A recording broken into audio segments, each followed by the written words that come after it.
High friends, welcome back to my channel Pompa's easy recipe and ব্লগে। আজকে নিয়ে চলে এসেছি সেফটি পিনের কামাল। এখানে নেওয়া আছে একটি শার্ট। ঘন্টার কাজ সেকেন্ডে একদম ঝটপটভাবে তৈরি হয়ে যাবে। এই শার্টটার মধ্যে বোতামগুলো সব খোলা আছে। এগুলো সেফটি পিনের সাহায্যে আমি সেকেন্ডের মধ্যে সবগুলো লাগিয়ে দেখাবো। তোমরা চাইলে এইভাবেই কিন্তু বাড়িতে ট্রাই করতে পারো।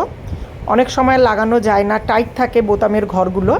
এই সেফটি পিন দিয়েও কিন্তু সেকেন্ডের মধ্যে একদম শার্টের বোতামগুলো লাগানো যাবে। তোমরা আরও টিপস পেতে এই চ্যানেলটাকে ফলো করো। একদম ঝটপট করে দেখো, সেকেন্ডের মধ্যে লাগানো হয়ে যাচ্ছে সবগুলো বোতাম। ঘন্টার কাজ মিনিট না, সেকেন্ডে হয়ে যাবে। আজকে এই পর্যন্ত, নেক্সট দিন চলে আসবো আবার একটা অন্য টিপস নিয়ে। তোমরা সাথে থাকো।